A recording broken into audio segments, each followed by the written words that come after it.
Did you know that the kingdom of heaven is not a democracy? You may live in a democracy in the natural realm, but there is no such animal in the spiritual realm.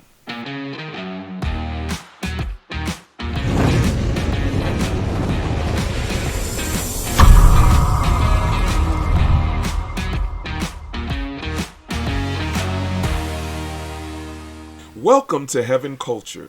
It's so good to have you here, where our objective is to transform believers into kingdom citizens that represent heaven while living right here on earth.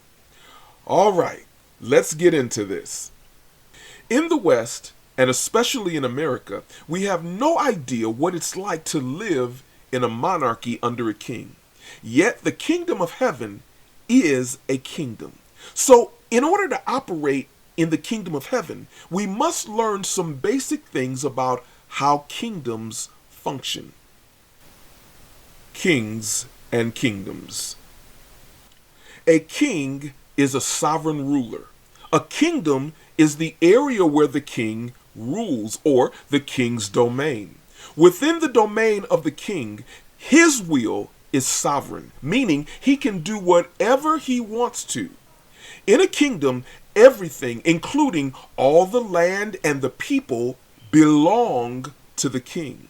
Citizens are able to live, work, and enjoy life in the kingdom, but they don't ultimately own anything because everything belongs to the king.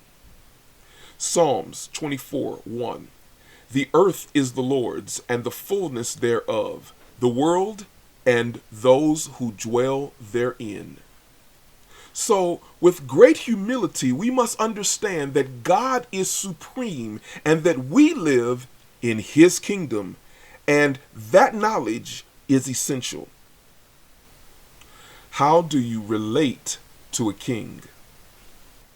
God is not a president or a prime minister. God is a king.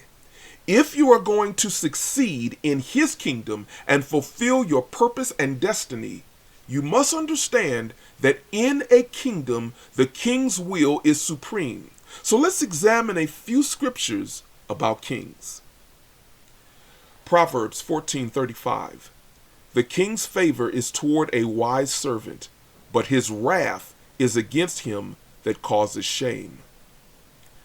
Proverbs 16:13 and 14. Righteous lips are the delight of kings, and they love him that speaks right. The wrath of a king is as messengers of death, but a wise man will pacify it. Proverbs 19:12. The king's wrath is as the roaring of a lion, but his favor is as dew upon the grass. Proverbs 20:2. The terror of a king is like the growling of a lion. Whoever provokes him to anger forfeits his life. From these scriptures, it is clear that a king is not one to be trifled with. To provoke the king to anger is literally to forfeit your very life, because he can have your head cut off and then go eat lunch. If you should fear an earthly king, how much more should you fear the King of the universe? The difference between kingdoms and democracies. Actually, democracies are fairly new in world history, but kingdoms have existed since the beginning of time when governments began to be formed. So let's examine some of the differences between kingdoms and democracies. In a democracy, the people are sovereign. In a kingdom, only the king is sovereign. In a democracy, we hire and fire officials through elections.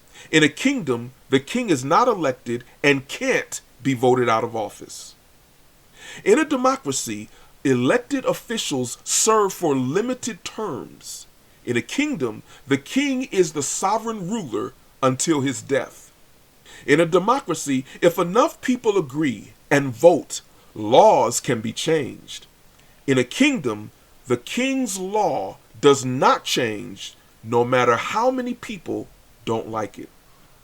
In a democracy, we can pretty much do whatever we want to do. In a kingdom, we must do what the king says to do. So the first thing we must do to operate in the kingdom is to humble ourselves and acknowledge that God is the sovereign king of the universe, that he owns everything, including our very lives, and that our obligation as citizens in his kingdom is to seek and obey him. How to operate in a kingdom. Now, just like there are laws that govern life in America, there are also laws, spiritual laws, that govern life in the kingdom of heaven. These laws are set and don't change for anyone. So if you want to be successful and operate in the kingdom of heaven, you must take the time to learn the laws that govern the kingdom. So many Christians have never taken the time to learn anything about the kingdom and yet don't understand why they don't get the results they desire. This is why Jesus commands kingdom citizens to seek first the kingdom and God's way of doing things. Learning how to operate in the kingdom should be your primary number one focus. As you read and meditate scriptures, you will begin to understand the laws of the kingdom and how the kingdom operates. As you gain new revelation and understanding, the kingdom will begin to open up to you. In the natural, the more you understand how the laws of your nation work, the bolder you can be with regard to accessing them. For example, in America, the Constitution says that we have certain rights that the government is never to trespass on.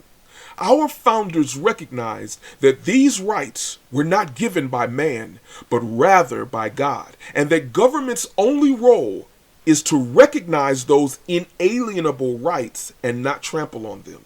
Well, our Constitution guarantees those rights to every American citizen and forbids the government from violating them. Likewise, heaven's Constitution guarantees certain things to every citizen of heaven. Did you know that you have the right to peace of mind? Did you know that you have the right to have all of your needs supplied? Did you know that you have the right to divine healing? All these promises and many more are recorded in our Constitution. But if you don't know what belongs to you, you can never walk in it. So operating in the kingdom has everything to do with learning its laws and principles so we can appropriate them for our lives.